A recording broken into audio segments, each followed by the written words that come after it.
You won't be intuitive until you learn how to shut down. So imagine that you're trying to tell me a story. You want to give me really important information, and I'm looking over here, and I've got my phone in my hand over here, and I'm doing something over here, and I'm completely disengaged. And all you want to do is tell me something really important. But I'm everywhere, everywhere, everywhere, and I'm not focused on you. How am I going to tell you the information I need to tell you if you're not paying attention to me and I don't have your undivided attention?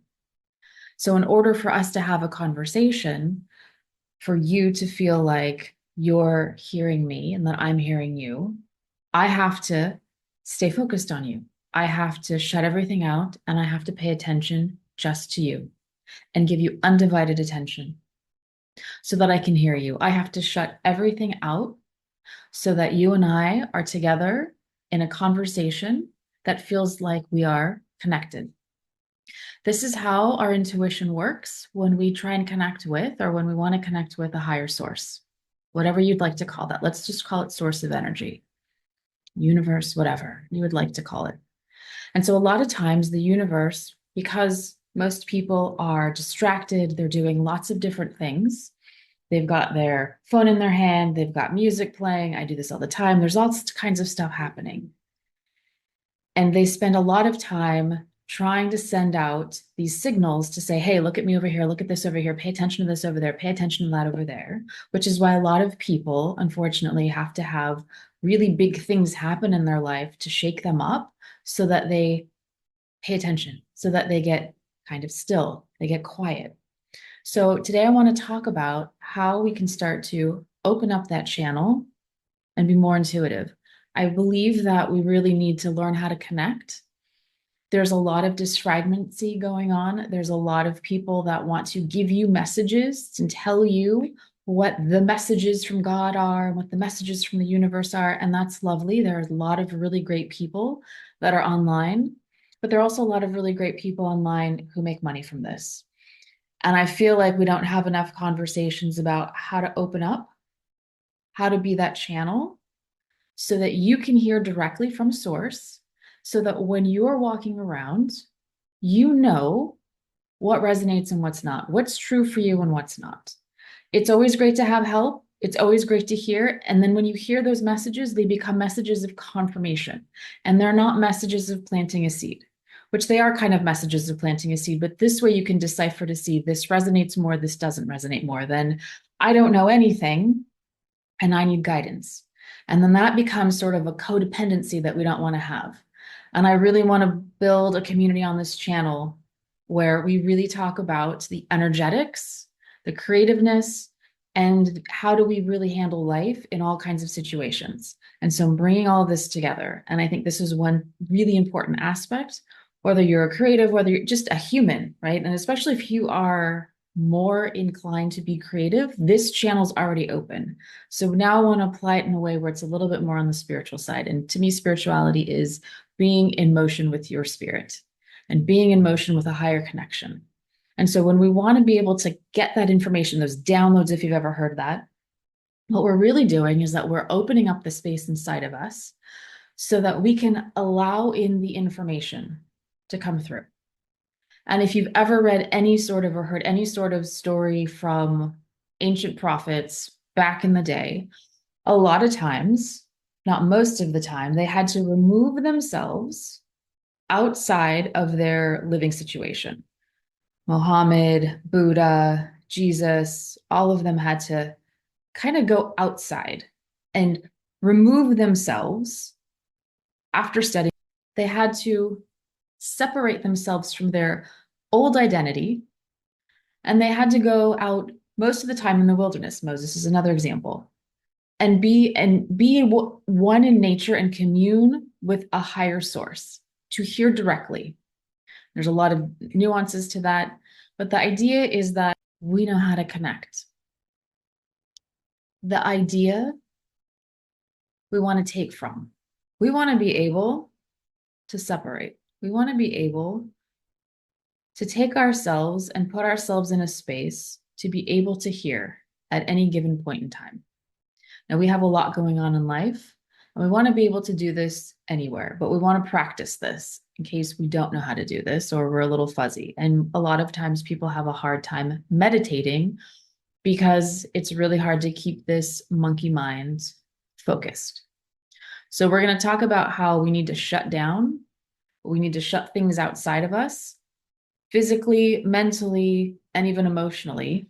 And we'll get into the details of that so that we can connect, so that you're more equipped to be more intuitive, to be more in alignment with a higher source, so that you know how to navigate you, so that you're better at being you. And so you can go out and get the support that you need, the help that you need. You'll recognize the signs faster. Any advice or guidance, you're going to know, is this for me? Is this not for me? Do you even need guidance? Like there's a certain sense of we are the ones that know the best for us. And there's a certain point where we don't really want to have too much influence after a certain point, because you start getting in this place where you know it's best, and you're going to know like when and where you need to put yourself, who you need to be around, what support that you need. But first, we want to open this up so that we eliminate self-doubt, we eliminate anxiety and worry. And if we get into those emotions, which happens because we're frequency, and frequency changes, emotions change, we come back into this space. We come back into this place. When you connect, you're going to learn how to be able to sit in stillness. And it takes time. It takes time to learn how to quiet the mind and be still. A lot of times this will happen if you've ever been on vacation after being stressed for a long period of time and you just want to be in silence. Or if you've ever had a car ride home and you don't have the radio on, you're in silence because the body's craving it. The soul is craving it. Peace. I need peace of mind. I need quiet. So when we get into these spaces, there's going to be one of two options I'll suggest to start. One, you find a space in your home that you can dedicate, that you can sit, you can be, preferably sitting, or you're out in nature. Try both. Over time, we do these sorts of rhythmic activities, washing dishes, doing laundry, even driving. And when this channel's open, and it usually is, you already are intuitive. Like I'm not gonna act like you don't know how to be intuitive. You know how to be intuitive. But the goal is that we're opening this up even more at a wider space so that you're always in this flow and you're always getting the information that you need. Because when we start getting into these lower level emotions, and it happens to all of us, it gets a little bit hard to hear the guidance. We want to make sure that we're getting the guidance from a higher place and not operating out of fear or anxiety. And that takes practice. All of us have to practice this. Nobody gets out of this, right? We all have to practice this. When you get into these spaces and you're ready, whatever time of day, for as long as you can. If you can do a minute, do a minute. Do 5 minutes, do 5 minutes. Over time, it'll get bigger. Over time, it'll be your nature if you so choose. And if the mind is moving too rapidly, think of your mind as a sky and your thoughts are clouds that roll by. You don't hold on to the thought, you don't bring it in, you just let it go. And then I want you to take your mind and I want you to put it in your heart. And if you've ever seen this symbol of an eye and a heart, this is what this is. Like we're bringing our intuitive mind into our heart space. And you can imagine thinking about your actual heart, the space in your heart, a color. Usually it's identified as green. Your higher heart is like a pink color. And you're just sitting and you're just vibrating. And you're vibrating in this feeling of love, joy. Peace is like a neutrality. So we want to go a little bit higher. Abundance is a great one. Feeling luxury, feeling luxurious, feeling the sense of I have everything that I need. I am full. I am worthy. I am abundant. I am love. I am loved. I am standing in love. And I just love that frequency. because everything feels right. There's nothing that ever feels wrong. It feels like everything's working for me. Everything's working out in my favor, even if it doesn't look like it at the moment. And so we want to get in this space because what we're saying is we're open, we're clearing out stuck energy. We want the energy to flow through the body. Exercise is really great for this. Yoga is really great for this as well, to just move through. This is why we want to exercise every day. We want to move every day. And when we're looking, we want to find, if we have a question, if we want to get some information, you want to ask it to be revealed to you. Here's the tricky part. So we're gonna get to that in a second. So you're putting your mind, you're putting it in your heart, and you're just thinking about this space and you're cultivating this energy. You're cultivating this emotion of just satisfaction, contentment, value, just openness, expansiveness. We want to be expansive. We want to feel expansive. Freedom. Everything's possible. Anything's possible. It's limitless what you can do. And you want to just sit in that feeling. You could even think of a little flame that's in the belly. That's like your eternal flame, this flicker, this divine spark. There's always a sense in ancient spirituality. It's ancient because it's old. And there's this sense that we are created by a god, multiple gods. There's always some sense of we're connected to a divine. And in some religions, there's a divine element inside of us, not all, but we always have a connection. Every single religion, there's an absolute connection to this higher source of energy. And so we have to learn how to tap into that. So if you have this flame, this like divine spark, this eternal spark inside of you, you can watch it grow. So now we're giving the mind something to do. We're tasking it as a servant, and we're letting the heart open up and drive the feelings and emotions coming through. And we want to be in this vibrancy and this frequency of love. And sometimes it's just enough to just be in this space and let things come in. Sometimes we want to ask questions, or we want to understand our next move. We want to understand how to handle a situation. We want to be in this space so that we can commune and get information. This is one way to do this.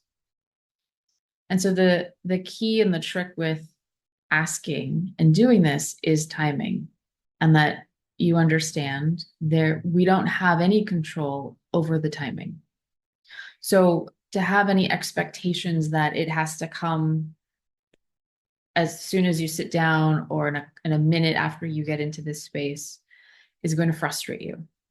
This is why all of the prophets had to go out and they'd sit for days, and they would fast and they would sit and they would just be, because they were opening up their space. They were opening up their expansive nature to let it drop in, to let whatever information was going to drop in when the divine was ready, when the source of energy was ready to come in, when the source of energy sees that you're ready. It's not when you think you're ready, it's when they think you're ready. And so we're always looking for ways to be in a space, which is why when we're not focused on things, that's when we get insight. Have you ever noticed that when you're like watching a movie or driving or doing something, you're not paying attention to the thing that you're trying to solve or work on? It just flies in because you're receptive to it. You're not focused on it. You're not overly obsessing over it where you would miss the details. You're in an open space. You're probably in a relaxed space, in a childlike space, and it's just able to fly in, and it's just able to come in pure and easy and no problem. And then you can kind of sit with it. I think it's really important that we practice this. I think that like we all are intuitive and we all know this, but I don't really think we like have enough conversations about like what does it mean? And we tend to, in my opinion, from what I've studied, I feel like we muddle this sense of this intuitive mind and this gut instinct and this heart's desire. And we have these beautiful internal centers in the body, but they're different. Like what I see in my mind is not what I feel in my heart or what I feel in my gut. My gut is instinctual. These are lower level emotions. This is somebody threatening me? Am I at risk? Is there something I need to be worried about? That's when your gut instincts kick in. That's an animalistic communication device. Let me move up, and we won't go through all the centers. I want to hit on a couple spaces because I want to talk about specifically intuition, and then these two right here, the head and the heart, which is always what happens when we get into a conundrum of my logical mind is telling me to do this, but my heart's telling me to do that, and I don't know which one to follow. You follow the heart. You always follow the heart. You say, this is my heart's desire, but I have to be really clear with my truth. I have to be really honest with myself, what my intentions are. I have to make sure that this feels really good inside. You can move it through the body to see how does this actually make me feel? And then you take your logical mind and you task it to make that happen or to sit back and just let it be. And so this type of exercise where you can just let it be and you can sit in that heart space and let that intuition drop in, let that just feeling drop in, you'll start to see what needs to come through. If it feels good to do a meditation where you're trying to visualize something, but there's a difference between visualizing something and trying to force through your imagination and then just letting things flow. And depending on what you're using this exercise for, if you're trying to manifest and visualize, that's one thing. But if you're also trying to, which is a form of intuitiveness, right? You're trying to do a divination on your life and craft it and mold it as a co-creator. There's nothing wrong with that. It's just a difference between that and you're looking for answers and you're looking to be intuitive. And then there's other levels of intuition of sometimes I think people, when they think being intuitive, it means that they have these like psychic abilities. And that can happen over time. Some people are just naturally gifted with it and they hold it most of their life, and others you have to work at it a little bit. But we're all intuitive. And so we want to just open up this space so that there's this sense of knowingness inside of us that is just really easy so that you can start to navigate what it is that you want. And then there are layers to this where it gets even more complex than what you want and what you see. And you see the signs and you have to interpret them and you can't have expectations on them because sometimes you're just getting a sign for that moment. And the sign for that moment is to just take a couple steps forward. And it's not that you're going to hold on to this or it means it's forever. It's just at this moment. And so we really want to make sure that we know how to shut everything down around us, shut the mind, learn how to diffuse the emotions, alchemize them so that we get into this frequency and vibration of our highest form, which is love. And everyone knows how to love. Even if you've never had a romantic love, you still know what it feels like to be loved. And if you haven't, animals are really great. Nature's really great to find that. It's there. You can tap into it. It's there.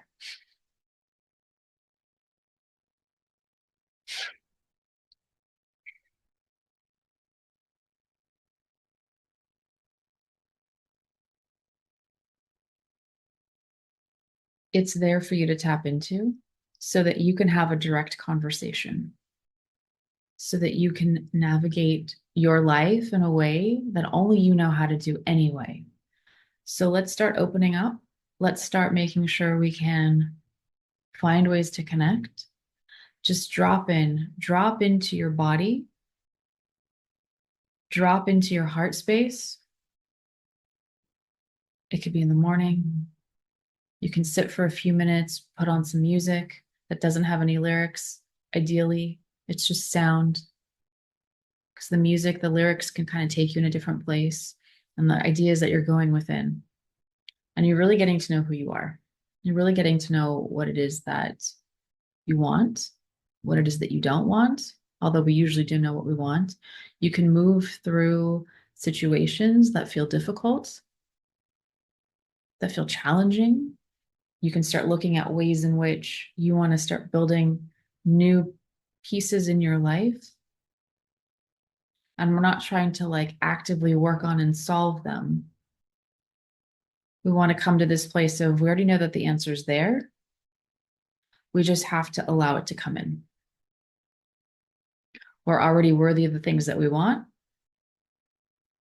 We just have to be open enough to see what the next step is, whether it's sitting back or moving forward. This works in every capacity, whether it's work, relationships, life, experiences, finances, health, wealth, all of it. Like every aspect of your life, you want to go within and see what is it that your heart's desire, and it changes over time. So what you wanted even a week ago, yesterday, today might change. Something new might have dropped in, a new piece of information, because you're always in connection. You're always in tune to see what's the next thing coming. And you're playing, and it's never stale. It's always constantly changing and evolving and moving and growing and shifting. And you're allowing the flow to be in flow, move through you. And that's really the goal of this, is that we're practicing in a way where we're opening up our energetic fields so that we can allow this exchange happen, right? This is kind of also another way to put this is when we pray and when we meditate. When we pray, we're talking, we're asking, we're petitioning. But then when we're meditating, we're listening. So there's nuances to how we want to pray, and that's up to you how you want to do it. If you want to know more about that, we could talk about it. But it's just the sense of asking, looking for information, guidance, how I might do something. Sometimes it's more direct. This is you having that dialogue to figure out what makes sense for you and how you want to communicate and how you want to listen and how receptive you can be to hearing the guidance. If we're constantly looking outside of us, it's going to get really confusing and messy, and we're going to feel very lost very quickly because it's not ever outside of us, it's within. And I know these sentiments get said a lot. It's always like, go within, look within, be intuitive. And I just wanted to put a video out there that just explains, what does that look like? How do we start moving a little bit within? Like just basic methods just to get going so that you have a little bit of foundation. And I think you already know this. I just wanted to maybe have another conversation to remind you. Maybe there were some gaps to fill in. And just know that you don't have to just sit and meditate for hours on end and try and shut your mind down. I don't know if that's even possible for most people. I'm a very visual person. I like to have images running through my head. And I've learned that if I can just put the mind on an image that I've created that brings me back into me, which is that internal flame inside, it's moving through, I'm in the heart space.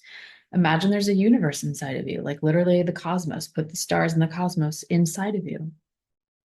See what happens. Sometimes I imagine a chalice that's like I'm literally holding a cup. I'm sure you've heard this. I know I've said it a couple times of like you want your cup to overflow. This golden chalice of like all of my emotions and everything that I have to offer, and I'm holding it and I'm very guarded with it. Or it's a golden heart. You can have so much fun with this and think about ways in which you give yourself these visual cues, or heart with an eye in it, right? And you're coming back into you and you're sitting with that. And that could represent something really beautiful for you that brings you back into you to help. It's a nice flow of energy. And then you're also opening up and you're allowing that frequency to build of abundance, of love. And that's really like the spiritual wealth, that you always have this abundance of resources internally within you. There's always a way to get what you need, to solve the problems that you have, to overcome the challenges that you have. And you start to build this interior empire inside of you. And then the outside will ripple out. And so we want to have that. So maybe start to play with what images work best for you. Maybe there's some really great music, some meditative music, something that kind of puts you into this space. And then you can start taking this wherever you go. You no longer have to have a dedicated spot in a house and you have to have this very rigid ritual. You can take it with you on a walk. You can do this in your car. You can do this on a train ride. You can do this anywhere. You could do this in a meeting. And while it is nice to close your eyes and go within, you can do this right before something happens too, right before you're going to do something really big and you're moving your energy. You're basically taking all of the energy that is usually fragmented out in the world and you're bringing it back into you. So you're at your fullest power. Think of yourself as an energetic battery and you're pulling everything in and you're lining it back up. And then you're like replenishing yourself because you're connecting to the highest source of power. This is all just energy. And what we're saying is we're literally calling out a frequency to say, I want to connect with you, whatever that is. And if you don't want to put a name to it, and just imagine it's just the universe and this source of energy that can come through you that is intelligent enough to give you information, exactly like Wi-Fi. This is exactly like Wi-Fi. You're just a Wi-Fi signal and you're just putting things out. And so you can pull your signal back in and contain it into your space and you build up it's like literally building up your battery. And all of that juicy creative charge that you get to that's when you get to download things and then you get to decide where you want to focus it. So we're focusing the channel up and then we decide we're going to focus that in our life, in our work, in our relationships, everywhere. That makes sense for us. And we're really clear because we've gone inside. So in order to be intuitive, you need to shut down and go within so that you can go back out into the world. So I hope this was really helpful. I would love to hear how this worked for you. And if there are any visions that came, if you want to share, or even just methods that you used, any visual cues that came forward. Sharing can be a little tough if it's hard to be vulnerable and share what you did, whichever works best for you. But it's a safe space and it's always helpful. The comments have been really wonderful. Thank you for being here and I'll see you in the next one. Take care.